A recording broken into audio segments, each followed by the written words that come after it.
true heart, and confess our sins unto God our Father, beseeching him in the name of our Lord Jesus Christ to grant us forgiveness.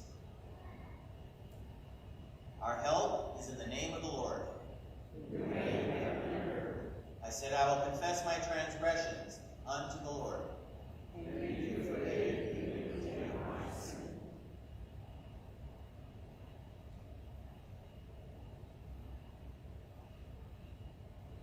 O Almighty God, merciful Father, I, a poor miserable sinner, confess unto you all my sins and iniquities, which I have ever committed, and justly deserve the eternal and eternal punishment. But I am heartily sorry for them, and sincerely repent of them, and I pray you with your boundless mercy, and for the sake of the holy, innocent, bitter sufferings in death, of your beloved Son, Jesus Christ, be gracious and merciful to me, a poor sinful being. Upon this your confession, I, by virtue of my office as a called, ordained servant of the Word, announce the grace of God unto all of you, and in the stead and by the command of my Lord Jesus Christ, I forgive you all of your sins, in the name of the Father, and of the Son, and of the Holy Spirit. Amen.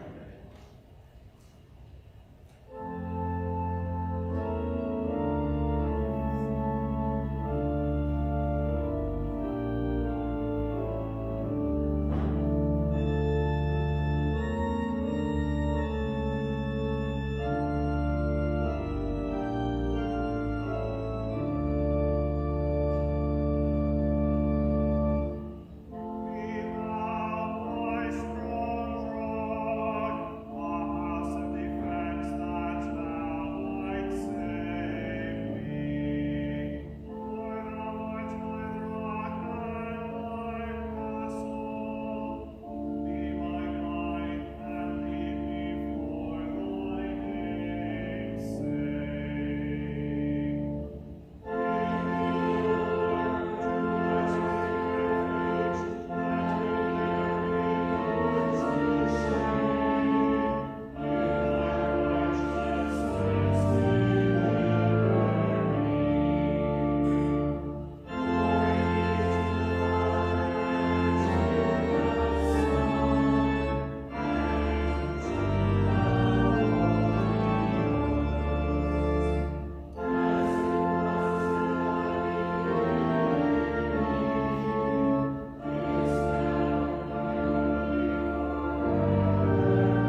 Lord God, Heavenly Father, you have graciously opened the eyes of the blind through your Son, Christ Jesus, and have let us poor sinners see your light. Enlighten our darkened hearts so that we may rightly learn and know Christ, your Son, who died on the cross for us and was counted guilty of our sins. May we see your gracious help and mercy in all our needs and afflictions, and may we seek that help with a faithful prayer and find our comfort and defense against the devil, and finally be delivered in death. Amen. Please be seated.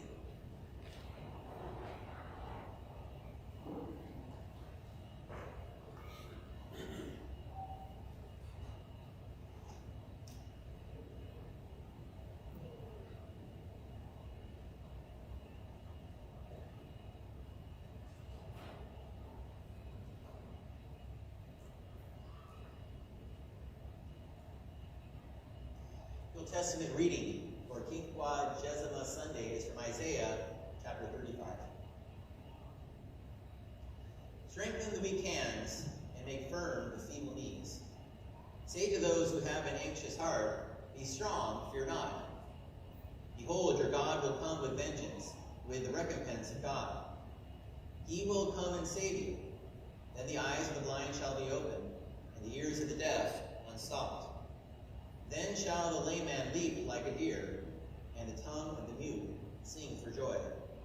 For waters break forth in the wilderness, and streams in the desert. Burning sand shall become a pool, and the thirsty ground springs of water. In the haunt of jackals where they lie down, the grass shall become reeds and rushes. This is the word of the Lord. Thanks be to God.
If I speak in the tongues of men and of angels, but have not love, I am a noisy gong or a clanging cymbal. And if I have prophetic powers, and understand all mysteries and all knowledge, and if I have all faith so as to remove mountains, but have not love, I am nothing. If I give away all I have, and if I deliver up my body to be burned, but have not love, I gain nothing. Love is patient and kind. Love does not envy or boast. It is not arrogant or rude.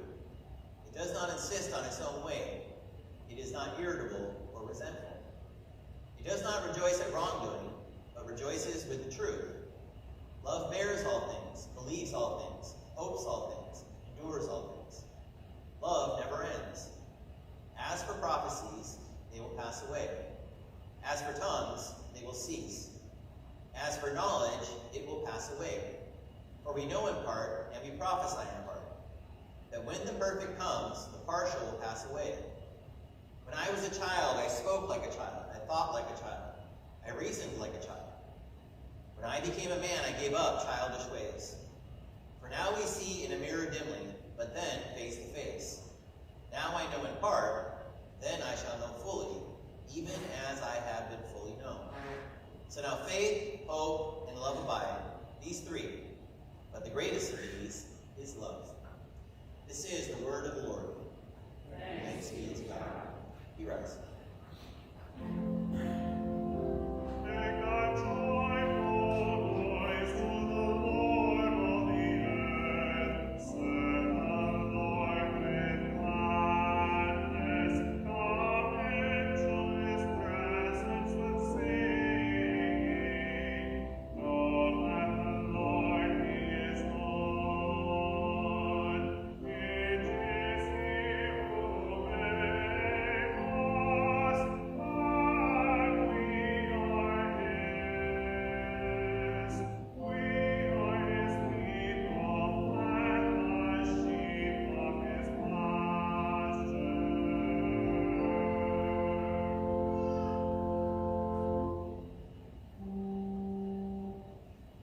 Gospel according to St. Luke, the 18th chapter.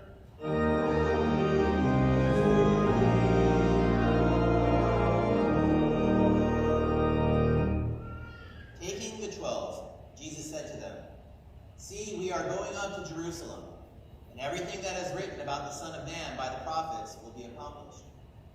For he will be delivered over to the Gentiles, and will be mocked and shamefully treated and spit upon. But after flogging him, they will kill him, and on the third day he will rise." They understood none of these things. This saying was hidden from them, and they did not grasp what was said. As he drew near to Jericho, a blind man was sitting by the roadside begging. And hearing a crowd going by, he inquired what this meant. They told him, Jesus of Nazareth was passing by. And he cried out, "Jesus, Son of David, have mercy on me." And those who were in front rebuked him, telling him to be silent. But he cried out all the more, "Son of David, have mercy on me." And Jesus stopped and commanded him to be brought to him. And when he came near, he asked him, "What do you want me to do for you?" He said, "Lord, let me recover my sight." And Jesus said to him, "Recover your sight. Your faith has made you well." And immediately he recovered his sight and followed him, glorifying God. And all the people, when they saw it, gave praise to God. This is the gospel of the Lord.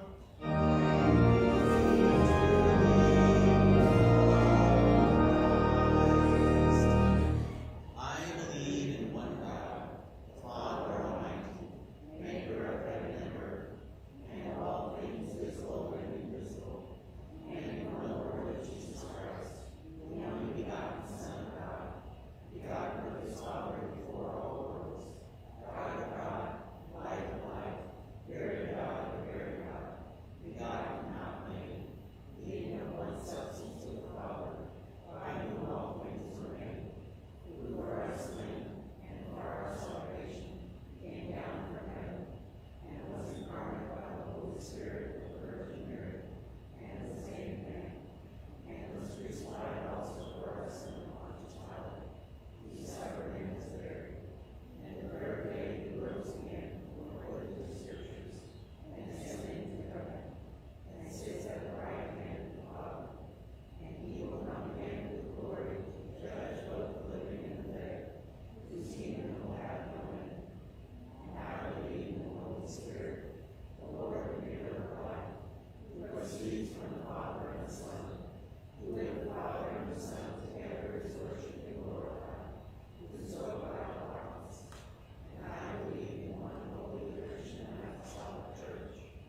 Holy Spirit.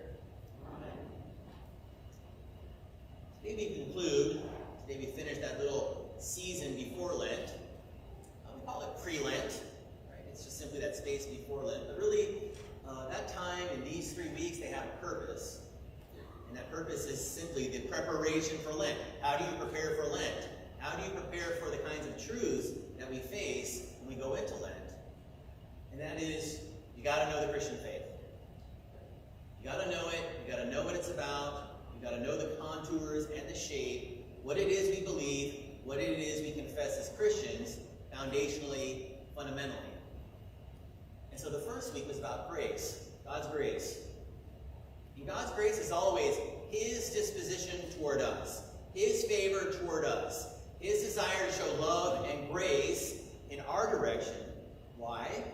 Because of who He is, because of His love for us, because of the character of His being, and His desire to show mercy, to show grace, to show love, even for those who are loveless, even for those who don't earn, because nobody earns God's grace.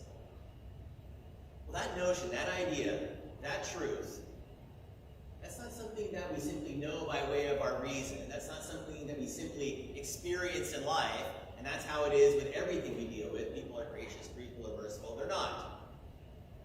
And you think with God, who is the creator of all things, God who is the one who is the giver of the law, that when we break the law, that is Adam and Eve, when they fail to keep the law, there's going to be consequences there. But of course the consequences are, it's going to be the Son, it's going to be the one who is promised, who will take away our sins. But we don't learn that in the world. We don't learn that by looking inside into our hearts and minds. We learn that from the Scriptures, the proclamation of the Word of God. Because God's desire, and that's how it is when you write something down or you speak it, God's desire is for us to know who He is, to know who we are, to know about the salvation that we have in Christ. And so you have preaching and you have teaching. So you have Scripture. So you have Bible study. So you have all of these means and all of these ways to know who God is and to know what He thinks about you in a written form, in a proclaimed form. And that's what the Scriptures are about. That's what the Word of God is about. Well, then today we have this whole discussion today about faith.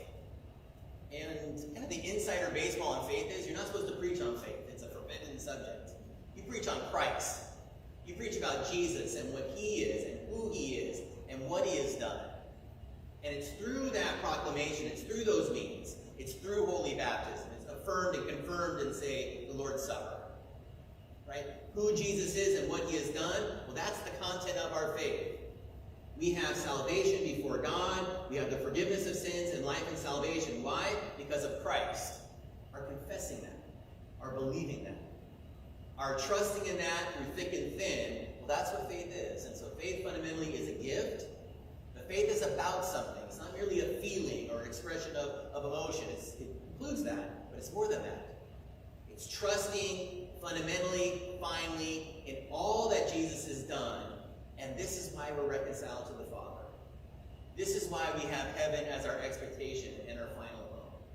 This is why we believe, even in spite of who we are, even in spite of the internal dialogue that knows exactly who we are, we believe that our sins are forgiven, we have life and salvation with God because of Christ. That conviction, that speaking, that's what faith is all about.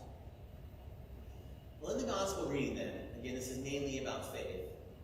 We have this movement of Jesus and the disciples, and they're heading in the direction of Jerusalem. They take that old, traditional, ancient road. They go to the south, and once you get to a certain point, you merely head in the direction of the Mediterranean as you head west, and eventually you're going to run into Jericho. You run into Jericho, and you're definitely heading in the right direction. Well, Jericho is not just a place on the map for Hebrews trying to find their way to Jerusalem. It is that, but it's more than that. Because Jericho is that place when God began to fulfill promises given to Abraham, promises given to the people of God, that included a place and a people and a life and all those kinds of things. Well, Jericho is the first place then that God went and began to fulfill that promise. Again, that promise to Abraham and to the people of God. Because this is their coming into the promised land. This was the beginning of the conquering of the Philistines, the driving out of the Philistines. And eventually the establishment of a capital in Jerusalem. And the various tribes and peoples all came to that place, enjoyed that place. This was the land that was flowing with, in fact, milk and honey. Well, Jesus then comes to this place on his way to Jerusalem to finally and completely fulfill the promises of God given to Adam and Eve, given to Abraham, given to the people of God. And here this final fulfillment of the word of God, the promises of God, is not really about establishing a place. It's not really about establishing a people, unless you mean the people who are the church, who are Jews and Gentiles. It's not really about the physical things here, but the Christ going to Jerusalem to suffer and die for the forgiveness of our sins. That's a promise that's given at the beginning, Adam and Eve, again given to Abraham, given to the people of God, given to us. And this is when Jesus is doing it. It's no longer merely promise. It's no longer merely words, true words, don't get me wrong, but words to be found in a text or proclaimed by a preacher. This is Jesus in action, doing what he was sent to do, fulfilling those words by way of his deeds, by way of his death, by way of his resurrection, and even by way of his ascension to the Father. And so this is the beginning of that. This is the finishing of that, I should say. Well, it's on the way then through Jericho in the direction of Jerusalem that Jesus runs into, so to speak, Bartimaeus, blind Bartimaeus. This is who the blind man is. Now, the situation as described is fairly typical. Even maybe typical to this day in major cities, big cities like our own city here in Houston. You have people, thoroughfare, people coming through, traffic coming through, people going to Jerusalem, by the way, with a lot of money in their pocket because they're going there for pilgrimage, they're going there to spend money and that sort of thing. And so along those routes, what you find, and as I say, even to this day, is you find people who are not employed in the normal, typical sense, but here they're beggars. They're asking for assistance. They're asking for people to give of their money to help them with their lives. And in the case of Bartimaeus, it's not simply he's a homeless person or something like that, but he's actually blind. This is his job. This is what he does. This is what he does to contribute to his family and the benefit of his family. He says to people, I can't work, I can't do this, I can't do that, and so he begs for money to help him with his life, and that's how he lives. Well, in that position, sitting in that place, he is in a unique position to know people, interact with people. There's all sorts of stories that are based on these kinds of things. His engagement with people as they give him money, listening to the news, listening to the gossip, listening to all these other kinds of things. And although he cannot see, say, the miracles of Jesus, he can't see people who were not healed, who became healed. He can hear those words. He can hear that history. He can hear that proclamation of the deeds and the things that Jesus has done for the last 3 years leading up to his coming down this road on this very day. And so when he hears that Jesus is passing by, what Bartimaeus says to himself, what the blind man says to himself is, this is my chance, this is my opportunity. Because he hears, he knows, he believes in Jesus, and here Jesus is walking by right in front of him. Well, so he cries out, Jesus, Son of David, have mercy on me, or have mercy upon me. The term there, Son of David, this is not something that we see in the Gospels up to this point, but it really is that proclamation of the one who is going to Jerusalem to become king. So it's very well said. It's more of a political term in a sense, because it's definitely Son of David and King in Jerusalem, but nevertheless, this is about the Christ, this is about the Messiah, this is about the Scriptures being fulfilled. Bartimaeus knows it, and so he cries out, Jesus, I know who you are, like the devil say. I know who you are, Son of David. And then the request, have mercy on me. Well, I mean, we all know how this is, and we've been in these situations before. Here you have the person who is the beggar. He's sitting behind the crowd. The crowd's up here on the road watching Jesus go by, and all of a sudden he's screaming, Jesus, Jesus, have mercy on me. Jesus, Jesus, have mercy on me. And what do they say to him? Be quiet. Shush. And I think we've been in these situations before. I mean, people who live in Houston, certainly you've been in these situations before. If you're on the street and you're outside of a store and there's a man begging for money who begins to scream at you and go nuts, so to speak, what do? You get out of the way, you tell him to keep it cool, you tell him to relax and do whatever it is, situation, everybody's always a little bit upset by the situation. So it's the same for them. They tell him, be quiet. Stop screaming out. Stop making a scene. But Bartimaeus here, who's going to be for us an educator when it comes to faith, does he stop? Not only does he not stop, what it says is, all the more he continues to cry out, Jesus, Son of David, have mercy on me. Jesus, Son of David, have mercy on me. And the only way to put this situation to an end, the only way then to quiet down Bartimaeus is for what to happen? For Jesus to listen, to go over and speak with him, and to find out what it is that he actually wants, what kind of mercy he's actually seeking. So that's what Jesus says. That's what Jesus says to Bartimaeus. That's what he says to the blind man. What do you want? And he tells him. He's blind. Apparently he could see before. He would like to, he desires to recover his sight. And the miracle that follows, what's great about the miracles of Jesus, there's no messing around, there's no so-called hocus pocus, there's no this or that. Occasionally there is, like the mud in the eyes and things like that. But what do you want? Recover your sight? I got places to go. Your sight is recovered. And immediately it is recovered. Immediately he begins to see. Immediately he recognizes, and everybody recognizes, that the man who was blind can now see. And the reason why he can see is because Jesus has given him that gift. Jesus is the one who is responsible for his healing. And so what Jesus says to him is, recover your sight, your faith has made you well. Now, oftentimes when you hear the miracles, when I hear the miracles and I read them, the response is, oh great, it's another miracle. It's another demonstration of the power of Jesus. It's another opportunity when something's going on in the world in terms of sin and the physical consequences of sin, and God shows his mercy, God shows his power by overcoming that physical need, that physical desire. There's nothing wrong with that, of course. And the person receiving it is greatly blessed by it. But when we come to, we approach miracles in that way, we are making a huge mistake. I'm making a huge mistake. Because these miracles are almost never about the physical healing that takes place. It's about everything else that's going on around here. Everything else that's at work here that supports and is a part of this healing miracle. And that is exactly the case here. Because if it's just about the healing and just about the seeing, he receives that, and then we can be done with a lesson, so to speak. But what Jesus says to him is, your faith has made you well, and that makes this a whole different kind of a situation.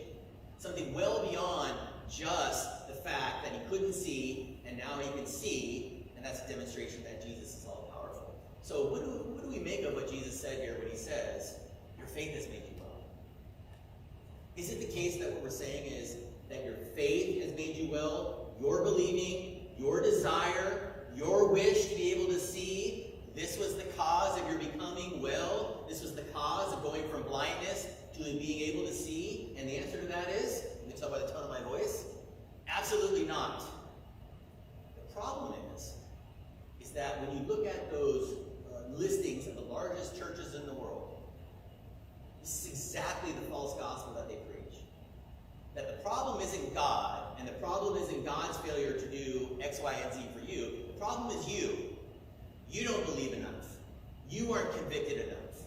You don't believe that you should have a faster car or a bigger square footage in your house or whatever it is that you desire. And when you fail to have those things, it's because of your lack of faith, your lack of prayer, your lack of devotion, and that's what the issue is. Of course, this is not the gospel at all. This has nothing to do with the gospel in any way whatsoever.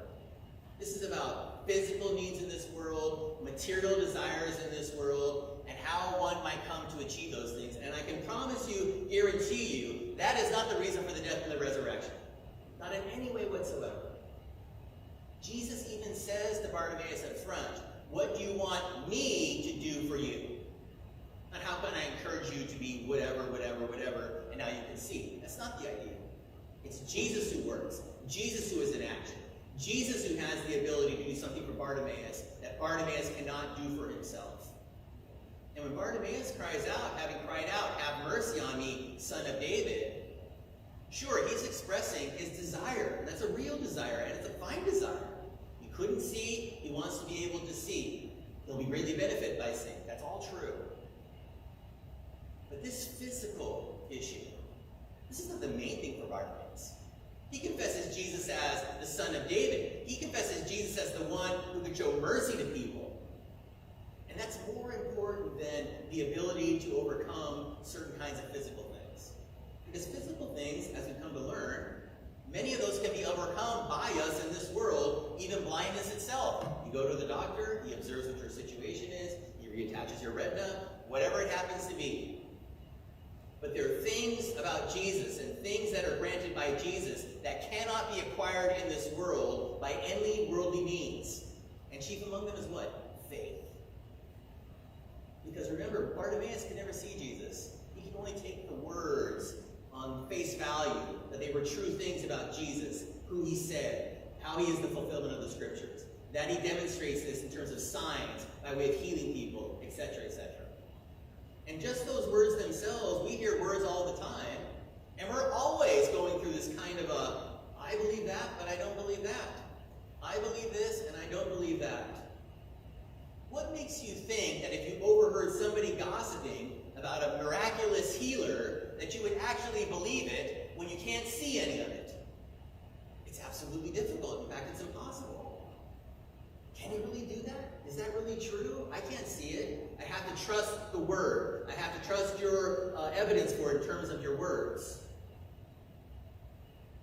And so what Bartimaeus teaches us about faith is this. It's never about us. We have the issues, that's true. We're like Bartimaeus in that sense, we're spiritually blind, that's definitely true. But when it comes to that for which the Christ was sent, the reason why he's going to Jerusalem, as he says, to suffer, to die, to rise from the grave, this is all about overcoming our sins, our spiritual failures, our spiritual difficulties and needs, which are all based in sin. It's never an encouragement to get after it, because we don't get after it. But Jesus does, Jesus has. And so the desire here for Jesus, for Bartimaeus, is to know that Jesus is, sure, all-powerful, but also merciful. Jesus is all-powerful, can do things, but he desires to do those things. And more than the physical here, because of where he's going, because of where he is in the ministry, this is the very end, because of what he will accomplish here in just 2 weeks, Bartimaeus can be healed. In fact, he already is healed in both body and soul. Because after he receives this healing and he looks on the Christ, what does he do? He glorifies God because of whom God sent to him, the Christ, the Messiah, Jesus himself. And this then is the teaching moment for us. This then is the encouragement in faith for us. Because it's never going to be the case where I'm going to say, or the scriptures are going to compel you to say, go out and believe, as if you could do it on your own. Sin restrains us. But what God does is, he sends to us his Son. What God does to us is he sends to us his holy word. What God sends to us is prophets and preachers and brothers and sisters in Christ, who place into our ears, place into our hearts, place into our minds the truthfulness of the scriptures concerning grace, concerning Christ, concerning faith. And what grace is God's granting us such a gift, the forgiveness of sins. That's from God. And what faith is, the grabbing onto that, the receiving of that, the holding on to that for dear life itself, because it is dear life. And it's never something that we manufacture. It's always the gift from God himself. So we can stand here in a place like this with blind Bartimaeus, recognizing our failures, recognizing our difficulties, recognizing what we cannot do for ourselves. For Bartimaeus, it was heal himself. For us, it's heal our hearts, heal our souls. And we can cry out, we have cried out, Jesus, have mercy on us, sinners. We've already done it. And what we learned after that confession of our sins up front is what? God, who is faithful and just, God who desires to do such things, forgives you entirely for the sake of the Christ. So that was what happened with Bartimaeus. And this is what happens to us.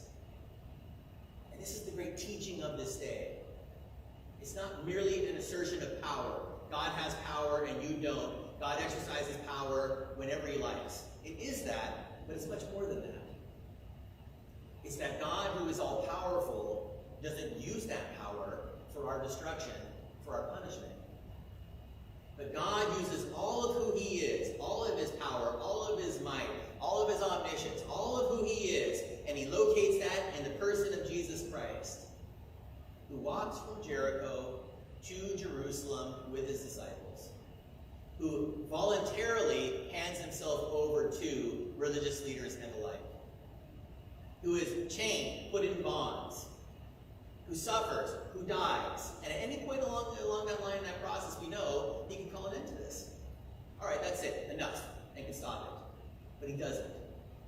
In fulfillment of the scriptures and the promises of God, he allows that to, and he follows through with that, and follows through with that, and follows through with that, even to the cross and even to death itself. Why? Because this is how we're saved. This, in the end, is how our sins are taken away. This is, in the end, how we have life, and life in an everlasting way. This is how we come to know and understand and think about who God is and his love for us. And we go down that path, and we follow Jesus on that way, and we observe those particular things that I'm talking about. That's what faith is. You don't have to think about faith, you have to think about Jesus. But when you're thinking about Jesus, and you're thinking about all the good and wonderful things that he has granted to you, that's ultimately what faith is. Believing in Christ, who does things for us that we don't merit, that does things for us that we could never do for ourselves, that does these kinds of things for us because of his love for us. And so for this Christ, and for the things we learned even from the blind Bartimaeus, we offer our thanks. In the name of the Father, and of the Son, and of the Holy Spirit. Amen. We rise. Peace of God that passes all understanding, keep your hearts and minds in Christ Jesus. Amen.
will reflect the unfailing love we have in Christ our Savior, let us pray to the Lord.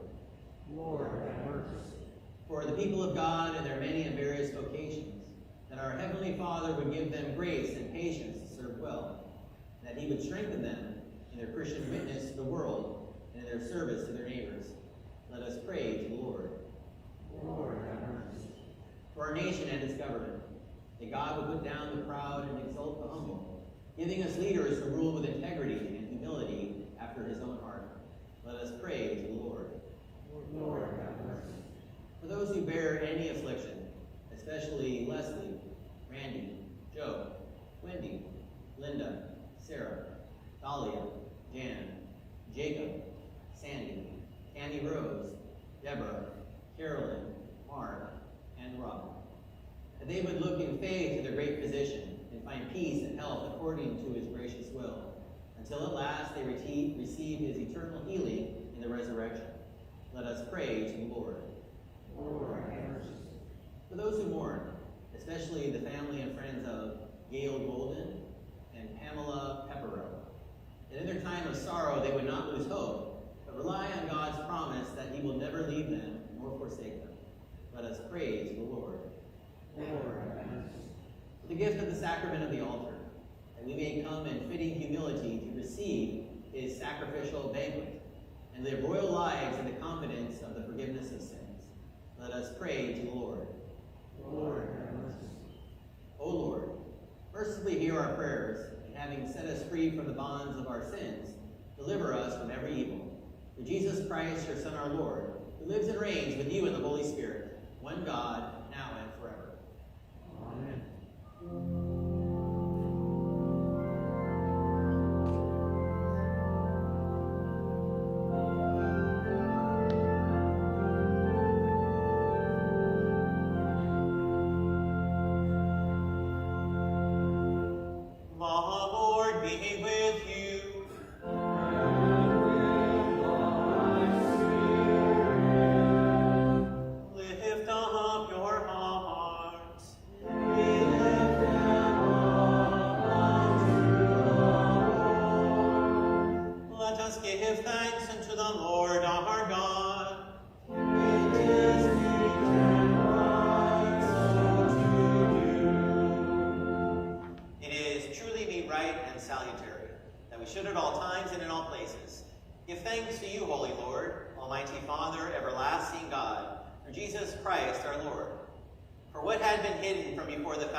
You have manifested in the fullness of your glory.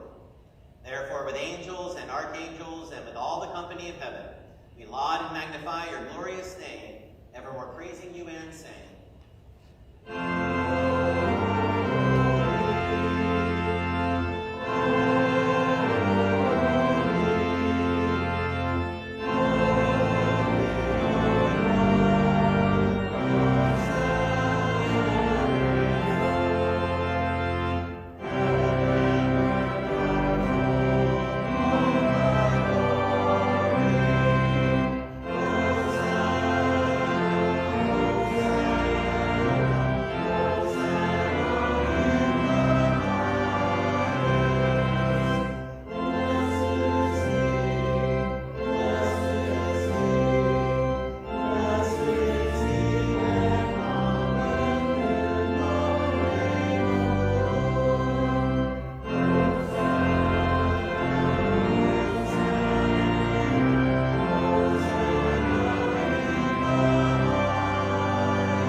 And when he had given thanks, he broke it and gave it to the disciples and said, Take, eat, this is my body, which is given for you.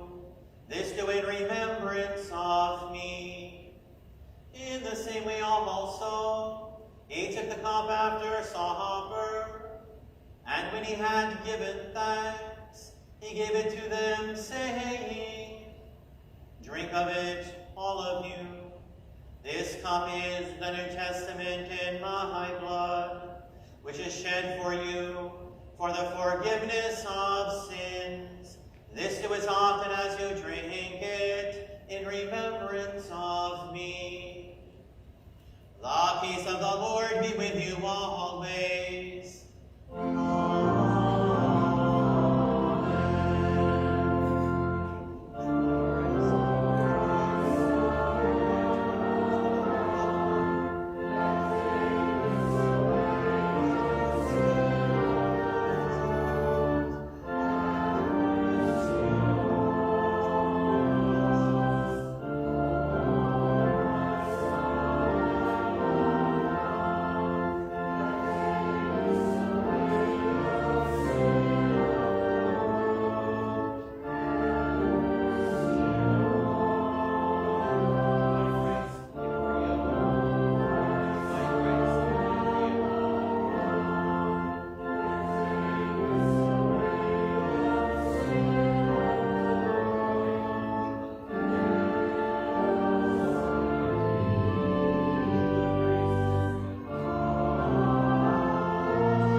Give thanks unto the Lord, for he is good.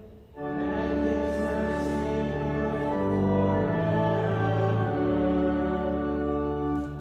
Let us pray. We give thanks to you, Almighty God, that you have refreshed us with this salutary gift. And we implore you that of your mercy, you would strengthen us, the same in faith toward you, and in fervent love toward one another. Through Jesus Christ, your Son, our Lord, who lives and reigns with you in the Holy Spirit, one God, now and forever. Amen. The Lord be with you.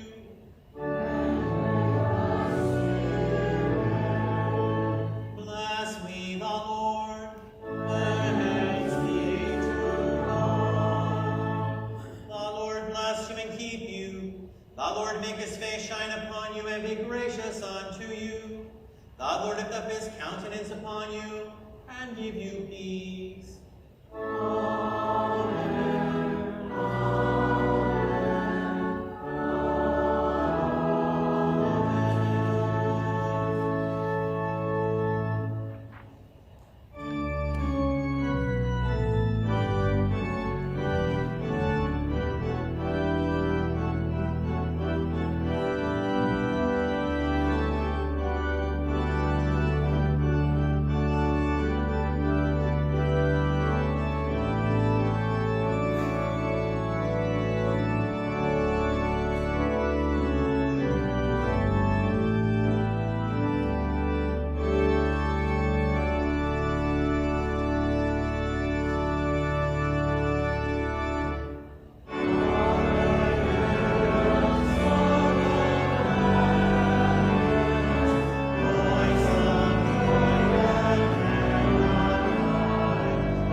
Sunday school as well for children, so snacks, other kinds of things, and mainly Bible study, and also Sunday school, and immediately after the service in the fellowship hall. Ash Wednesday is this coming Wednesday. There will be the imposition of ashes at both services, so 11:45 a.m., 7 p.m., and in the evening the service is preceded by a pancake supper. It's kind of a Mardi Gras thing. So 5:30 for supper, 7 p.m. in the evening for the service. In terms of the schedule for the season, that's here for you in the bulletin. As we depart, please greet one another, most especially our guests. Depart in peace.